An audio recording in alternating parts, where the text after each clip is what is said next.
Praise the Lord. आप सभी को जय मसीह की और स्वागत है फिर से आज के इस नए दिन में और नए वीडियो में। मेरे भाई मेरे बहनों, यदि आप लोग इस वीडियो में नए हैं तो चैनल को सब्सक्राइब लाइक जरूर करिए, ताकि परमेश्वर का जो वचन का जो भी नोटिफिकेशन है आपके पास पहुंच सके और लोगों के बीच में शेयर करिए, ताकि हर एक लोग परमेश्वर के उस वचन को जान सके। क्योंकि प्रियो, जो परमेश्वर है हमारे ही जीवन के लिए, हमारे ही पापों के लिए, हमारे ही दुखों के लिए, हमारे ही रोगों के लिए उसने अपने आप को कुर्बान कर दिया। वो क्रूस पे चढ़ गया, हमारे लिए दुख सहा। वो पिता हमारा महान है प्रियो। तो आप लोग परमेश्वर को धन्यवाद के साथ आइए हम प्रभु के चरणों में चलेंगे और आज के हम मैसेज से सीखेंगे कि परमेश्वर आपके जीवन में क्या बताना चाहता है।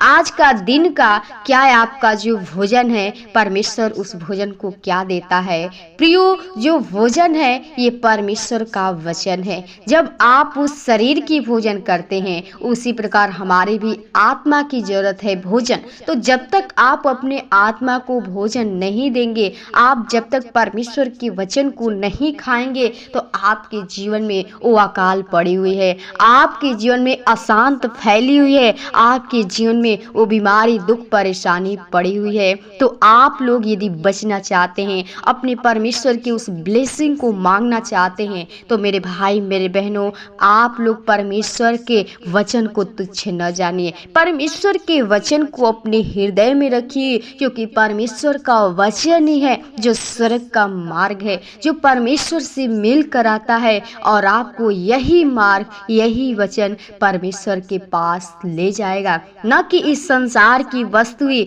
हम क्या करते हैं, हम इस लालच में पड़ जाते हैं, धन बटोरने में पड़ जाते हैं, लेकिन पृथ्वी यहाँ की कोई भी वस्तु हमें काम नहीं आएगी। जो कुछ भी जाएगा वचन जाएगा। जब आप परमेश्वर के वचन को अपने हृदय में रखेंगे तो वही वहाँ पर परमेश्वर का जो न्याय का तराजू है वो आपका परमेश्वर न्याय करेगा। आपके जीवन में सच में परमेश्वर का वचन है या नहीं, आप कितना पाप किए हैं, ये सारा कुछ तौला जाएगा। तो मेरे भाई मेरे बहनों, आप लोग परमेश्वर से डरिए और उसके वचन को अपने हृदय में रखिए, क्योंकि वचन के द्वारा ही आप जीवन में आशीष को पा सकते हैं और परमेश्वर के स्वर्ग राज्य में प्रवेश कर सकते हैं। तो हम परमेश्वर के आज वचन से कुछ नए नए वचनों से सीखने वाले हैं, जो परमेश्वर हम लोग के जीवन के लिए क्या सिखाता है। हम वचन को पढ़ेंगे। रोमियो 12 अध्याय का 17 पद में लिखा है, बुराई के बदले किसी से बुराई न करो, जो बातें सब लोगों के निकट भले है उनकी चिंता किया करो। आमीन। प्रियो,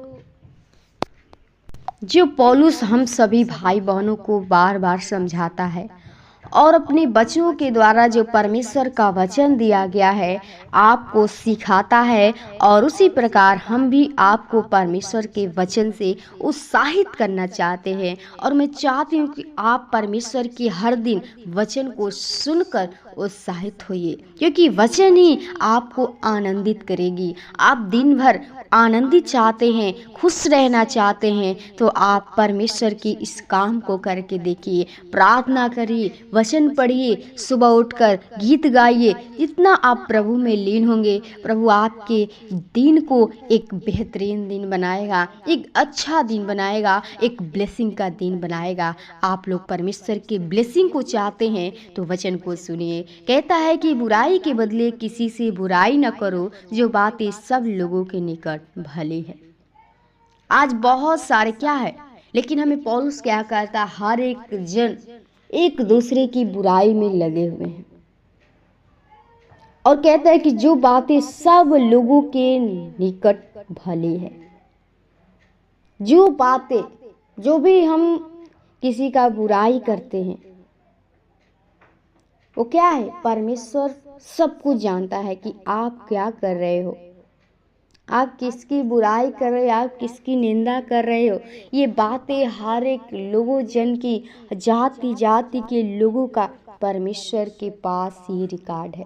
आप क्या कर रहे हैं, आप उस बुराई में पड़े हुए हैं, आप अपने जीवन को बर्बाद कर रहे हैं। क्यों? कहता है कि बुराई के बदले किसी से बुराई न करो। कोई भी आपको व्यक्ति बुरा बोल जाता है तो आप भी उसके साथ लग जाते हैं, लेकिन हमें परमेश्वर का वचन क्या कहता है कि आपको बुराई जो करता है उसके बदले आपको भी बुराई नहीं करना है, क्योंकि परमेश्वर आपको चेंज कर दिया है, आपके जीवन को नया कर दिया है। तो आपको आपकी जो चाल चलन है आपका बदलता जाना चाहिए, एक पवित्रता के साथ, एक ब्लेसिंग के साथ। कहता है कि बुराई के बदले बुराई न करो, न उनकी चिंता किया करो। और क्या करते हैं, उनकी बुराई भी करते हैं, उनकी चिंता भी करते हैं कि हम वो ऐसे बोल रहे हैं, ऐसे बोल रहे हैं। लेकिन प्रियो, परमेश्वर आपको जीवन को बदल दिया है। आपको बुराई करने के लिए नहीं, किसी को श्राप देने के लिए नहीं, किसी को दुख देने के लिए नहीं, आपको परमेश्वर आशीष देने के लिए बुलाया है। आप एक दूसरे को ब्लेसिंग दो, एक दूसरे का भलाई करो, क्योंकि परमेश्वर आपके जीवन को बदल दिया है। आप जो पहले संसार में थे तो हम संसार के जैसे करते थे, हम एक दूसरे की बुराई करते थे, झगड़े लड़ाई करते थे, लेकिन इन सब से हमें अलग हो जाना है। परमेश्वर आप लोगों को चुन लिया है, अपना पुत्र पुत्रिया बना लिया है, तो अपने जीवन को, अपने मन को बदल दीजिए, अपने चाल चलन को बदल दीजिए। जो हम उस शैतान के राहों पे चलते थे, शैतान के झूठे वचन के अनुसार चलते थे, प्रियो, झूठे वचन हमें परमेश्वर से पास नहीं ले जाएगा, हमें उस स्वर्ग में नहीं ले जाएगा। एक सत्य वचन है जो परमेश्वर का है वचन। आप जब इस सत्य वचन को अपने हृदय में रखेंगे, यही वचन आपको परमेश्वर से मिल कर आएगा। इसलिए मेरे भाई, मेरे बहनों, मैं आपको सिखाना चाहती हूँ कि आप लोग प्रभु में बने रहिए, क्योंकि यीशु मसीह तो कुछ नहीं किया था, लेकिन तो भी लोग क्या किए, उसके लोग थप्पड़ मारे, क्रूस पे चढ़ाए, उस पे थूके, गाल पे चाटा मारे, लेकिन परमेश्वर ने एक वर्ड भी नहीं बोला। क्या? चुप रहा। उसी प्रकार आपके जीवन में होना चाहिए, क्योंकि यीशु का वो स्वभाव है। आपके गाल पर एक झापड़ कोई मारता है, एक थप्पड़ कोई मारता है, तो आप अपना दूसरी गाल भी दे दीजिए, क्योंकि परमेश्वर का वचन में लिखा है। तो जब आप परमेश्वर में बने रहेंगे, परमेश्वर के वचन के अनुसार चलेंगे, क्योंकि इसी के वचन में लिखा है कि अपने सताने वाले को आशीष दो, श्राप न दो। आमीन। आपसे कह देता है, जो आपको सताते हैं, आपको मारते हैं, आपके दुश्मन हैं, उनको आशीष दीजिए, नहीं कि श्राप दीजिए। बहुत सारे ऐसे लोग हैं, प्रभु में चल रहे हैं, लेकिन क्या करते हैं? श्राप देते हैं, एक दूसरे को वो भी सताते हैं, उसकी बुराई करते हैं। लेकिन परमेश्वर आपसे प्रसन्न नहीं होगा। परमेश्वर, यदि आपके जीवन में सारी बातें हैं, परमेश्वर आपको अपने राज्य में नहीं लेगा।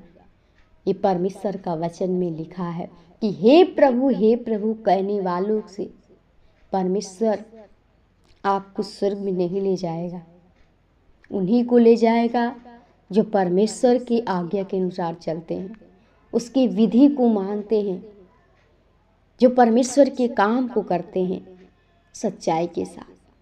तो आप लोग, मेरे भाई, मेरे बहनों, मैं चाहती हूँ कि आप हर एक लोगों के जीवन में आशीष दीजिए, तभी आपके जीवन में क्या होगा? आशीष आएगी। परमेश्वर आशीष का स्रोत खोलेगा आपके जीवन में। इसलिए हमारे जीवन में आशीषें रुकी रहती हैं। हम दूसरे का बुराई करते हैं, दूसरे का हिनाई करते हैं, हमारे जीवन में, हमारे मन में जलन, क्रोध, त्रास, सब ये ईर्ष्या भरी होती है। लेकिन जिस दिन आप अपने जीवन से सारी बातें को, सारे शैतान की गंदी बातों को निकाल कर फेंक देंगे, इस झूठ वचन को निकाल कर फेंक देंगे और परमेश्वर के सत्य वचन को डाल लेंगे अपने जीवन में, आपका जीवन उसी दिन से बदल जाएगा और परमेश्वर आपके जीवन में उस ब्लेसिंग को देने लगेंगे। तो आप लोग परमेश्वर की ब्लेसिंग को पाने के लिए अपने आप को ब्लेसिंग बनाइए, परमेश्वर से ब्लेसिंग को मांगिए, परमेश्वर आपको आशीषित करेंगे। परमेश्वर से प्रार्थना करिए, परमेश्वर आपके जीवन को आनंदित करेंगे और हरा भरा करेंगे। उम्मीद करते हैं परमेश्वर आपको इस वचन के द्वारा बहुत अच्छे से सिखाया होगा, और मैं चाहती हूँ कि आप लोग वचन में बने रहिए और वचन को हमेशा सुनिए। परमेश्वर के वचन के अनुसार सुनकर नहीं बल्कि समझकर और उसके माध्यम से चलना सीखिए, उसको याद रखिए, स्मरण रखिए, क्योंकि जब याद करेंगे तभी आप परमेश्वर के पास जाएंगे, वहाँ स्वर्ग में जाएंगे तो न्याय के सामने बता सकेंगे कि आपने क्या सीखा है। तो मेरे भाई मेरे बहनों, हम वचन को यहीं विराम करेंगे। तब तक के लिए आप सभी को जय मसीह। प्रभु आपको आशीषित करे। आमीन।